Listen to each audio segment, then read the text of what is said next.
The Quest of Iranon by H.P. Lovecraft.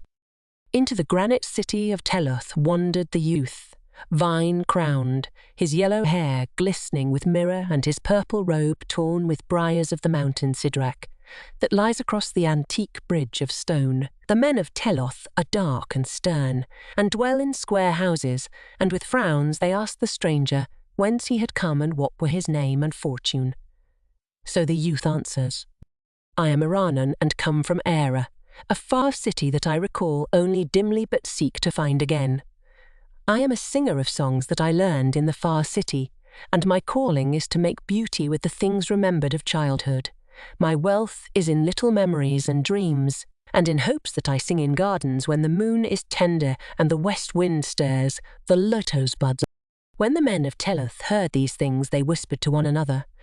For though in the granite city there is no laughter or song, the stern men sometimes look to the Carthian hills in the spring, and think of the lutes of distant Unai, whereof travellers have told. And thinking thus, they bade the stranger stay and sing in the square before the tower of Merlin, though they liked not the colour of his tattered robe, nor the mirror in his hair, nor his chaplet of vine leaves, nor the youth in his golden voice.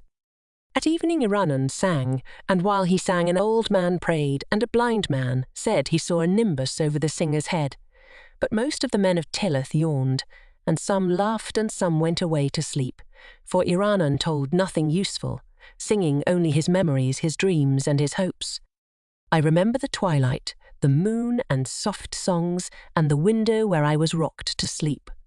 And through the window was the street where the golden lights came, and where the shadows danced on houses of marble.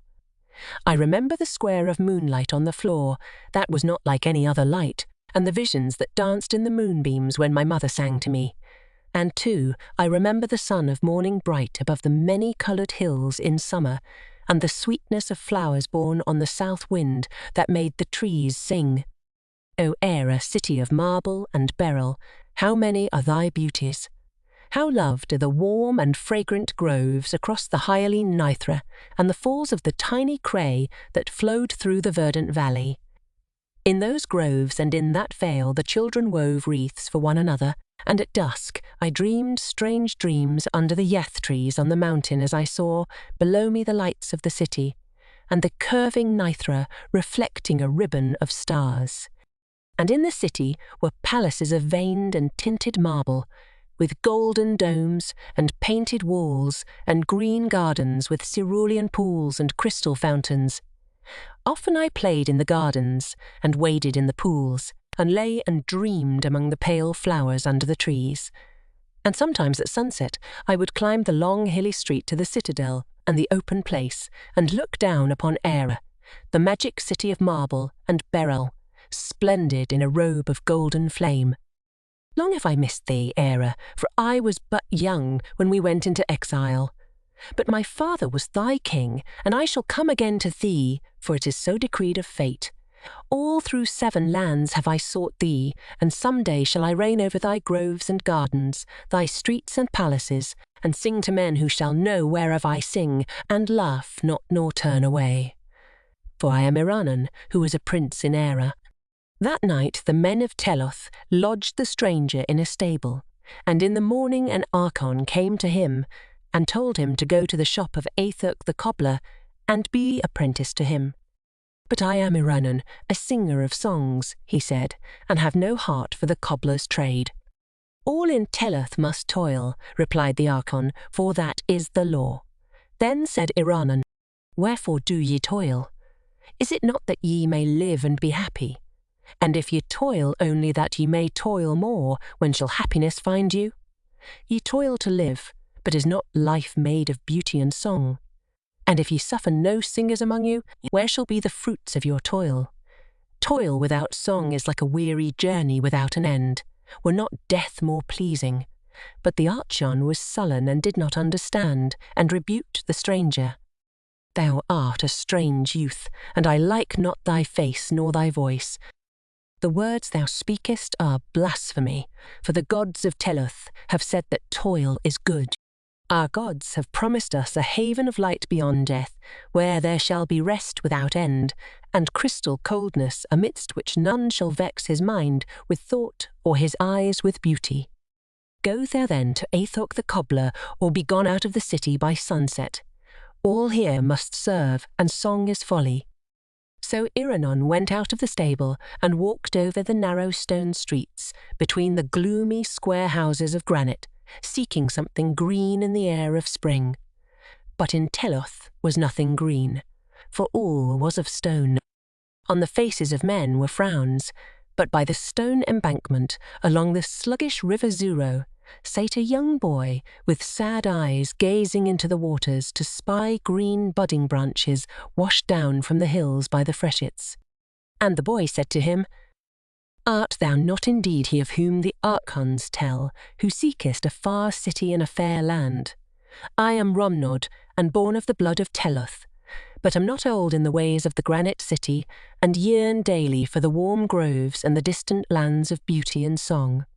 Beyond the Carthian hills lieth Onai, the city of lutes and dancing, which men whisper of and say is both lovely and terrible. Thither would I go were I old enough to find the way, and thither shouldst thou go and thou wouldst sing and have men listen to ye. Let us leave the city Teloth and fare together among the hills of spring. Thou shalt show me the ways of travel, and I will attend thy songs at evening when the stars one by one bring dreams to the minds of dreamers. And peradventure it may be that Onai the city of lutes, and dancing is even the fair Era, thou seekest, for it is told that thou hast not known Era since old days, and a name often changeth. Let us go to Onai, O Iranon of the golden head, where men shall know our longings and welcome us as brothers, nor ever laugh or frown at what we say." And Iranon answers, "Be it so, small one. If any in this stone place yearn for beauty, he must seek the mountains and beyond, and I would not leave thee to pine by the sluggish Zuro. But think not that delight and understanding dwell just across the Carthian hills, or in any spot thou canst find in a day's, or a year's, or a lustrum's journey. Behold, when I was small like thee, I dwelt in the valley of Narthus, by the frigid Exari, where none would listen to my dreams. And I told myself that when older I would go to Sinara on the southern slope, and sing to smiling dromedary men in the marketplace.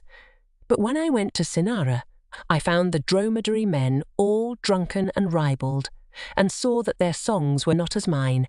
So I travelled in a barge down the Exari to onyx-walled Jern, and the soldiers at Jern laughed at me and drave me out, so that I wandered to many other cities.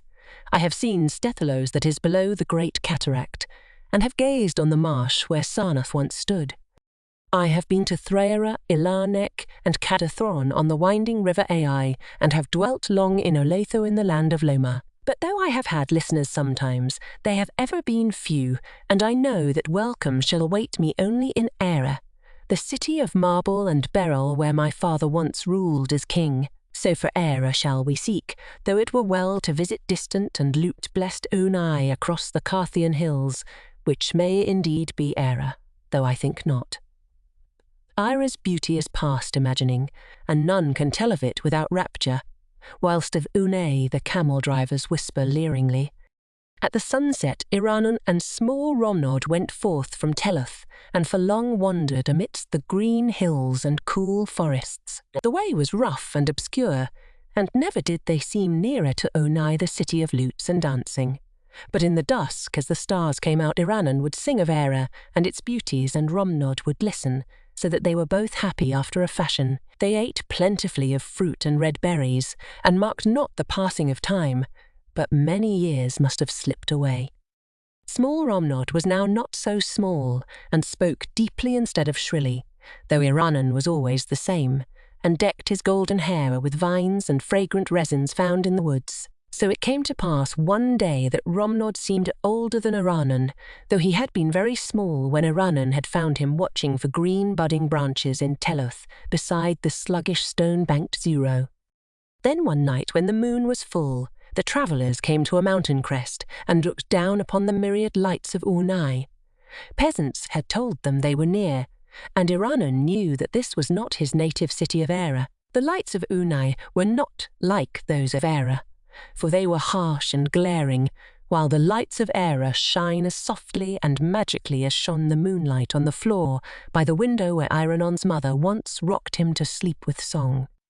But Unai was a city of lutes and dancing, so Iranon and Romnod went down the steep slope that they might find men to whom songs and dreams would bring pleasure. And when they were come into the town, they found rose-wreathed revellers bound from house to house and leaning from windows and balconies, who listened to the songs of Iranon and tossed him flowers and applauded when he was done. Then for a moment did Iranon believe he had found those who thought and felt even as he, though the town was not an hundredth as fair as Era.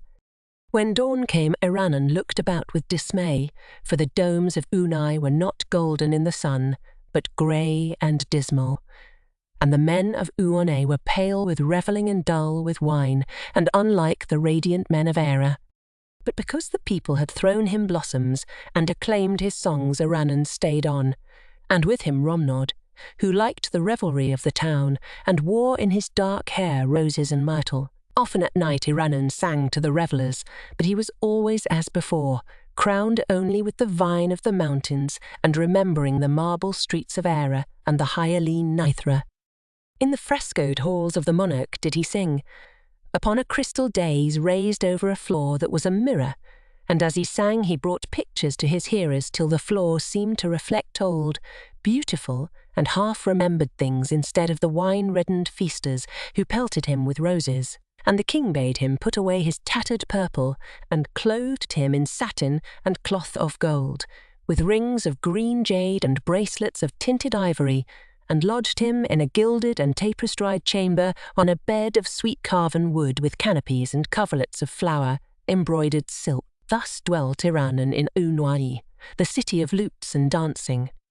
It is not known how long Iranon tarried in Ornay, but one day the king brought to the palace some wild, whirling dancers from the Loranian desert and dusky flute players from Drinnen in the east. And after that the revellers threw their roses not so much at Iranon as at the dancers and the flute players. And day by day that Romnod, who had been a small boy in granite Teluth, grew coarser and redder with wine, till he dreamed less and less, and listened with less delight to the songs of Iranon. But though Iranon was sad, he ceased not to sing, and at evening told again his dreams of Era, the city of marble and beryl. Then one night the red and fattened Romnod snorted heavily amidst the poppied silks of his banquet couch, and died writhing, whilst Iranon, pale and slender, sang to himself in a far corner. And when Iranon had wept over the grave of Romnod and strewn it with green budding branches, such as Romnod used to love, he put aside his silks and gauds and went forgotten out of Unai, the city of lutes, and dancing clad only in the ragged purple in which he had come, and garlanded with fresh vines from the mountains. Into the sunset wandered Iranon, seeking still for his native land and for men who would understand and cherish his songs and dreams. In all the cities of Sidathria and in the lands beyond the Benazic desert, gay-faced children laughed at his olden songs and tattered robe of purple. But Iranon stayed ever young and wore wreaths upon his golden head whilst he sang of Era, delight of the past and hope of the future. So came he one night to the squalid cot of an antique shepherd, bent and dirty, who kept lean flocks on a stony slope above a quicksand marsh. To this man Iranon spoke, as to so many other. Canst thou tell me where I may find Ira, the city of marble and beryl, where flows the hyaline Nithra, and where the falls of the tiny Cray sing to verdant valleys and hills forested with yath trees? And the shepherd, hearing, looked long and strangely at Iranon, as if recalling something very far away in time, and noted each line of the stranger's face, and his golden hair, and his crown of vine leaves. But he was old, and shook his head as he replied, "O stranger, I have indeed heard the name of Era, and the other names thou hast spoken, but they come to me from afar down the waste of long years. I heard them in my youth from the lips of a playmate, a beggar's boy given to strange dreams, who would weave long tales about the moon and the flowers and the west wind. We used to laugh at him, for we knew him from his birth, though he thought himself a king's son. He was comely, even as thou, but full of folly and strangeness. And he ran away when small to find those who would listen gladly to his songs and dreams. How often hath he sung to me of lands that never were, and things that never can be. Of Eire did he speak much, of Eire and the river Nithra, and the falls of the tiny Cray. There would he ever say he once dwelt as a prince, though here we knew him from his birth. Nor was there ever a marble city of Eire, nor those who could delight in strange songs, save in the dreams of mine old playmate Iranon who is gone. And in the twilight, as the stars came out one by one, and the moon cast on the marsh, a radiance like that which a child sees quivering on the floor as he is rocked to sleep at evening, there walked into the lethal quicksands a very old man in tattered purple, crowned with withered fine leaves and gazing ahead as if upon the golden domes of a fair city where dreams are understood. That night something of youth and beauty died in the elder world.